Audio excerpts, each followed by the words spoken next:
Relationship advice. My 30 male ex, 30 female, wants to be back in my life as a friend years later, but I don't think I want anything to do with her. Sorry if this is long. My ex, Maddie, 30 female, and I dated in college for almost 3 years. We broke up because I caught her cheating on me red-handed with a guy in our apartment. I found out she had been cheating on me for at least 6 months. It wasn't entirely unexpected. In that time, I did see changes in her. I did suspect cheating in the back of my mind, but I wanted it to be not true, bad enough to push those hunches away, I guess. I desperately tried talking with her about us, but she always said it was something else bothering her, stress getting to her, etc., and she talked me out of worrying. I also found out later that said guy introduced her to some hard substances, and she eventually began using.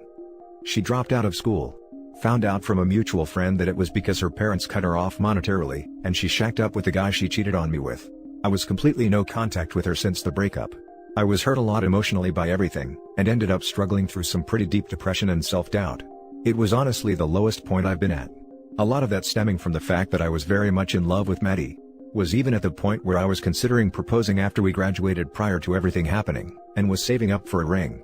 Looking back, it was just a lot of me looking through rose-tinted glasses. Cut to now. I am happily married and my wife, Anna, 28 female, is amazing. Absolutely the best thing that has ever happened to me. We've been together for 5 years, married 1.5. She's been an incredibly supportive partner, and has helped me combat my self-doubt a lot. Still battle with it sometimes, but I'm in a much better place now compared to 9 years ago. We're also expecting our first child. I've never been happier in my life. Well, about 2 months ago, I got a call from a number I didn't recognize, and they left a message. It was Maddie. The message was essentially her, asking me to give her a call so we could talk. Apparently, she got my number off of one of our mutual friends, Tina. I immediately talked to Tina. I was very angry at first, because Tina knew exactly what I had been through with that breakup, and she gave Maddie my number no question, without even asking me or anything. I found out from Tina that Maddie had been through rehab for her substance abuse, she had moved back closer to our area, she was trying to mend fences, and that I should hear her out. With that in mind, I decided to give Maddie a call back. I made up my mind before talking to her that I really didn't want any kind of prolonged contact with her, but I figured, if talking to me was somehow part of her recovery process, then I would try and at least talk to her. I also told my wife about everything that's going on. Anna and I had a long talk about it, and went over how we both felt about the situation. I told my wife I think I should at least call Maddie, but really didn't want anything more than that, as I wanted to focus on her and our growing family. Anna was totally understanding. Maddie and I talked on the phone for a while. She apologized for everything. The cheating, the lies, all of the above. I accepted her apology and said I was glad she was doing better, because I genuinely am. We talked about our lives up to that point a bit. I didn't tell her everything, but she does know I'm married. Toward the end of the conversation, she said she'd eventually like to be friends again, and asked if I wanted to meet up for coffee or something. I politely declined, and said that I'm glad she's on the way to healing, but I don't think I want any kind of friendship or relationship with her. We said our goodbyes and hung up. In the time since then, Maddie has not contacted me, but I've gotten messages and calls from Tina, as well as other people both Maddie and I know, saying that it's been so long, and that I should try and rebuild some kind of friendship with my ex. I just don't think I want that. I just want to focus on my family, and not dredge anything else up from the past.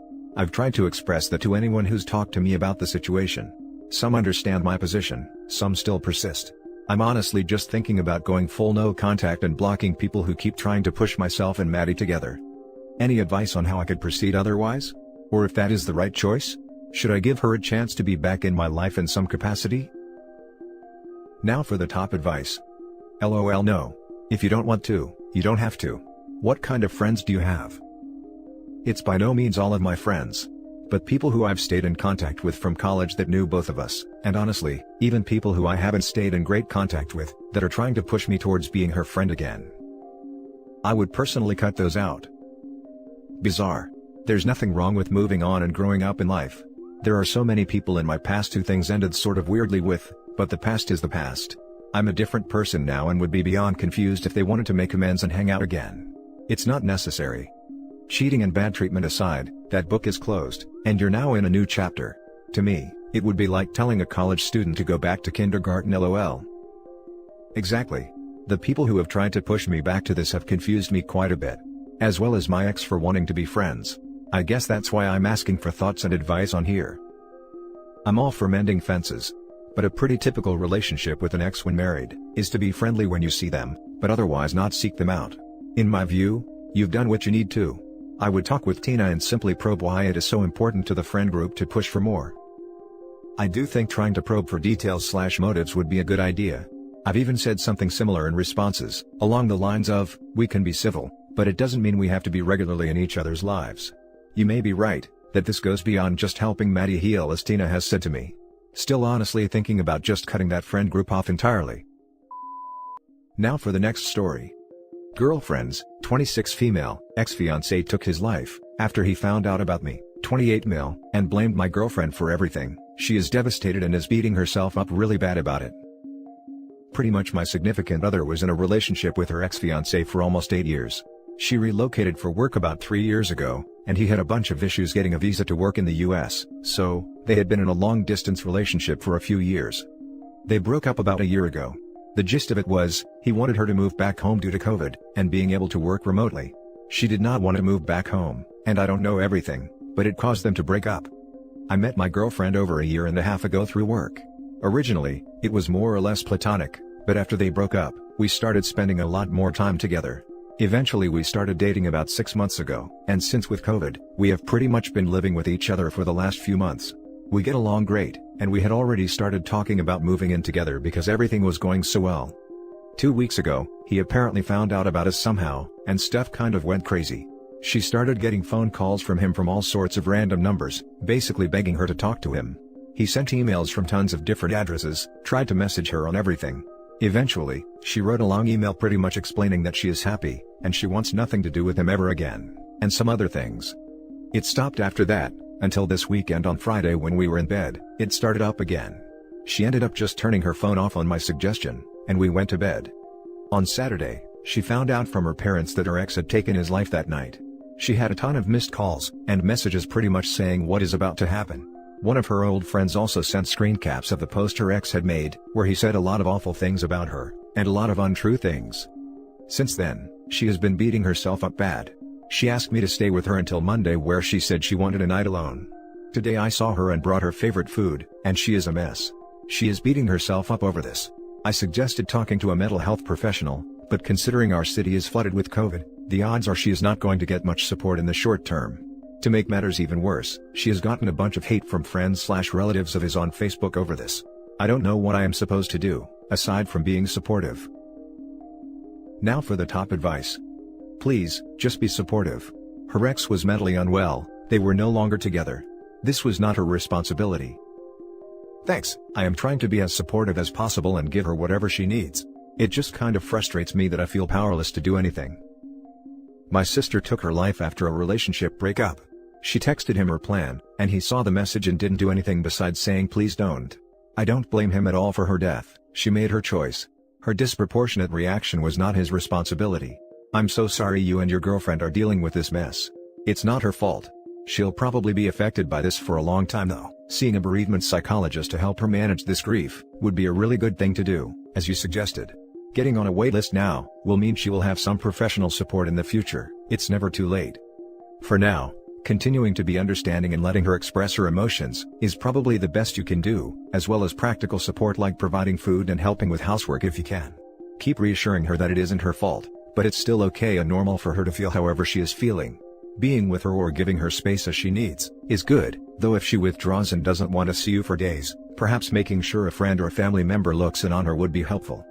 Perhaps turning her Facebook to private or suspending her account for a while might be a good idea, so she doesn't have to deal with the, frankly awful, unfair, nasty messages from his family.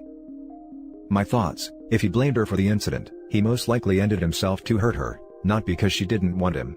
I think she needs professional help to help her see that this isn't her fault. If it wasn't her, it could be someone or something else that he'd blame it on. I am self-ending. In my lowest, I hated my stepdad so much I wanted to hurt him, since I felt he didn't care about me. Started arguments and talked behind my back. My plan was to off myself where he worked, so the first thing he saw was my body when he got there. My mom sensed something was up that day and stopped me on my way there. I had one of those two birds with one stone in my mind. I got help by the way and doing a lot better. My friend's late husband did this. He ended himself just to hurt her, because she left him. His family blames her, yet they were nowhere to be found. His niece ripped into her on social media. She only saw the side of him that he wanted her to see. I ripped into her and his entire family, saying they had no idea what was going on in their marriage, and that she wasn't to blame. They are nasty people and always were. It's no one's fault when someone ends themselves. Some people are in so much pain they can't see any way out, and others do it to hurt someone. They want to hurt them in the worst and biggest way possible, so they will always have an effect on their life forever. OP needs to get his girlfriend into counseling now. She needs help immediately. Thanks for your help/suggestions/well wishes. She was able to get a referral for someone through work, and is going to start seeing a therapist through Zoom for now. I am just going to be as supportive as I can. The last story is titled, "My cheating ex-boyfriend says he is going to harm himself if I don't get back with him." Basically what the title says. Quick backstory, we have been together for almost 4 years, engaged for 1. He was emotionally cheating almost the whole time we were together with different women, and gaslighting me every time I tried to confront him about his overprotection of his phone. Anyhow, I tried to forgive him for about 1.5 years after I found out about his cheating, and I eventually realized that even though I had really forgave him, I can't live with the fear of this happening ever again. Even though I understand he did love me and it wasn't anything I did/didn't do, and it was always him and his bad mental state which led him to feel like he needed confirmation from people, hence reaching out to women being all flirty and stuff, I broke up with him on August of 2020. From that moment, we kept being in contact from time to time because we still love one another, and want the best for the other person. Today, he said he can't get over me and doesn't want to. Then he pleaded me to get back together with him. When I said I can't and I won't go back to him, he implied that he wouldn't be around for much longer then, and I was going to regret it sooner or later. So, I got all upset and said I would think about getting back together with him, and will answer him shortly. Thing is, I hate people who emotionally manipulate others, and can see them for who they are. But I don't think he did it all together to manipulate me. I mean sure, he did exactly that lol, however, I'm almost positive he will go through with offing himself, because he has no emotional support. I was that for 4 years, and with the lockdown, everything is worse than ever, and he doesn't have a creative outlet to let his frustration, anger, or sadness out.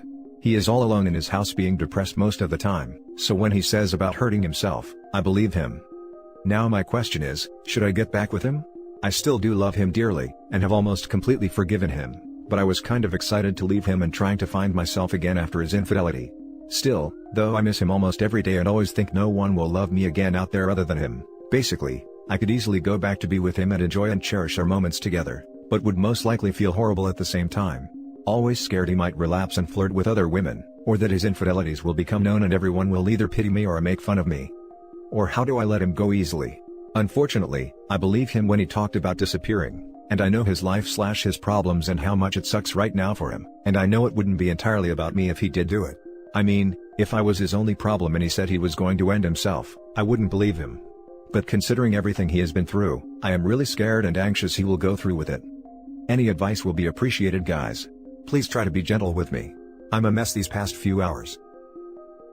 Now for the top advice. You ended the relationship. You are not responsible for him. These threats of his are emotional abuse. Go no contact. Do not communicate with him at all. Absolutely not. Don't reward him for bad behavior. He's weaponizing his mental health and it's toxic.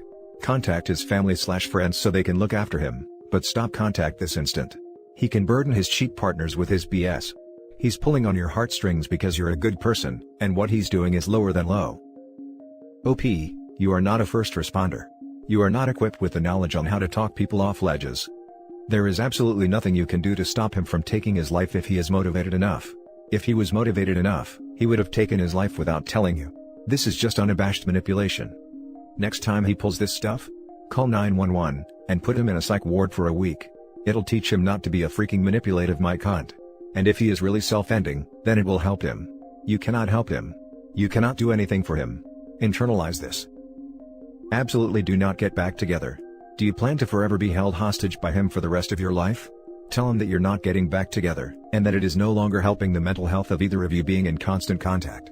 And that you feel that you need some breathing room and are going no contact for the foreseeable future. Call his friends and family, and tell them that he has threatened to harm himself and that they need to look after him. If he has no one, then call the police to do a welfare check on him. Anyone but you can look after him. Getting back with a cheater because they might harm themselves, is a horrible reason to date someone. It's a bluff. Call it. He won't do anything.